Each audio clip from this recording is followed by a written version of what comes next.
नमस्कार दोस्तों। आज हम आपको वट सावित्री व्रत पर सुने जाने वाली सत्यवान और सावित्री की कथा सुनाने जा रहे हैं।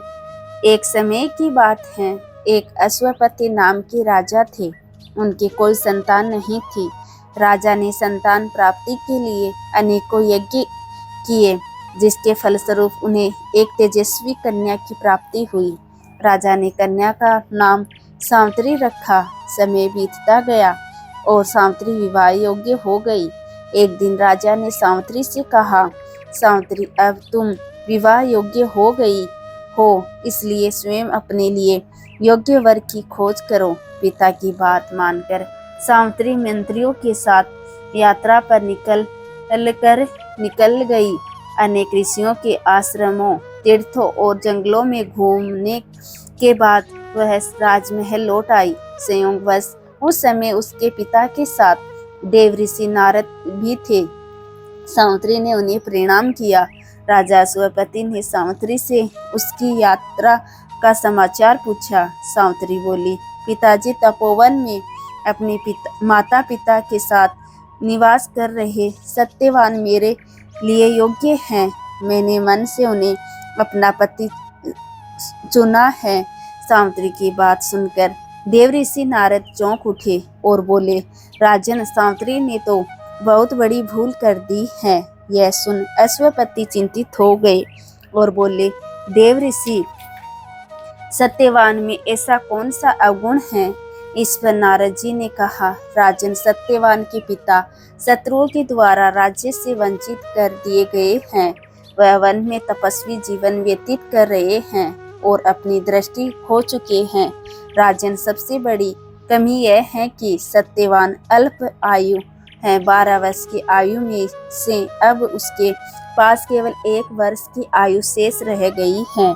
नारद जी की बात सुनकर अश्वपति ने सावित्री को समझाया कि वह किसी दूसरे उत्तम गुणों वाले पुरुष को अपने पति के रूप में चुन ले। सावित्री बोली, पिताजी, नारी अपने जीवन में केवल एक ही पति का वर्णन करती हैं। अब चाहे जो भी हो, मैं किसी दूसरे को अपने पति के रूप में स्वीकार नहीं कर सकती। पुत्री की हट के आगे पिता विवश हो गए और सावित्री का सत्यवान के साथ पूरे विधि विधान से विवाह करा दिया गया। विवाह के पश्चात सावित्री अपने पति और सास ससुर के साथ वन में रहने लगी। जैसे जैसे समय बीतता जा रहा था, सावित्री के मन का भय बढ़ता जा रहा था।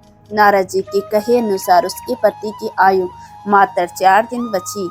तब सावित्री ने 3 दिन पहले से व्रत रखना प्रारंभ कर दिया। अनंत वह दिन भी आ पहुंचा जब सत्यवान की मृत्यु निकट थी।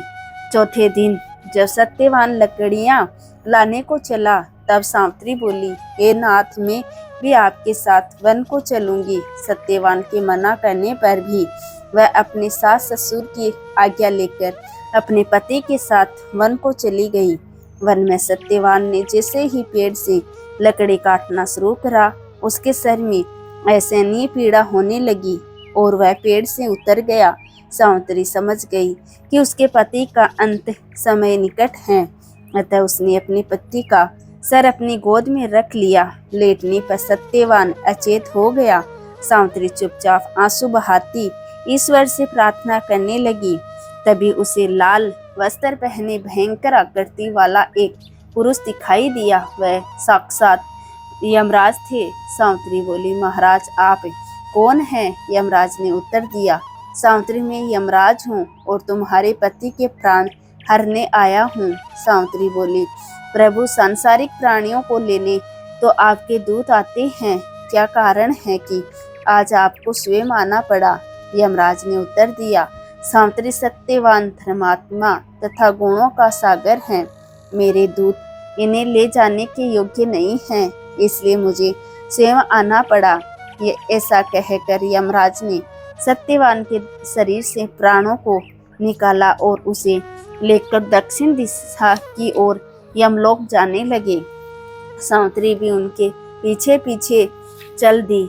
सावित्री को अपने पीछे आता देख यमराज बोले, सावित्री तुम मेरे पीछे कहाँ आ रही हो? सावित्री बोली, मेरे पति जहाँ जाएंगे मैं भी वहीं जाऊंगी, यही मेरा धर्म है। यमराज के बहुत समझाने पर भी सावित्री नहीं मानी। उसके पतिव्रता धर्म की निष्ठा को देखकर यमराज बोले, तुम अपने पति के बदले कोई भी वरदान मांग लो। सावित्री ने अपने दृष्टिहीन सास ससुर की आंखें मांगी और यमराज ने तथास्तु कहा और आगे चले। फिर से सावित्री उनके पीछे पीछे चल दी।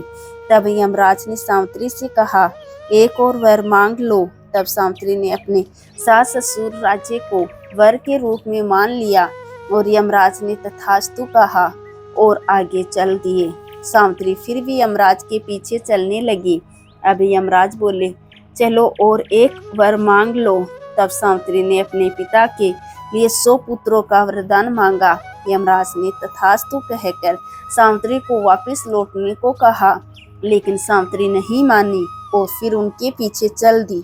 अब यमराज बोले, सावित्री तुम मुझसे अपने पति के प्राणों के अलावा कोई भी वरदान मांग लो।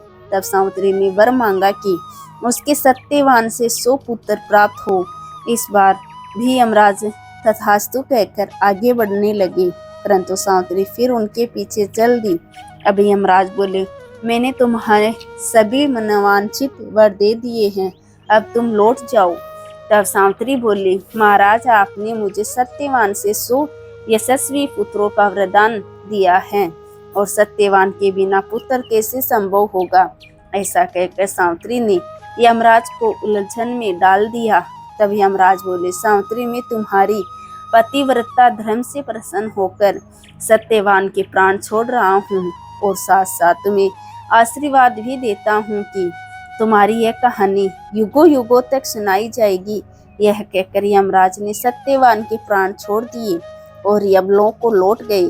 तब सत्यवान और सावित्री अपनी कुटिया में पहुंचे। वहां उनके माता पिता की आंखों की दृष्टि भी लौट आई थी और उन्हें अपना खोया हुआ राज्य पुनः मिल गया था। दोस्तों, ये थी वट सावित्री की व्रत कथा। यह व्रत करने और कथा सुनने से विवाहित स्त्रियों के जीवन के सभी दुख दूर होते हैं और उनके पति को लंबी आयु मिलती है।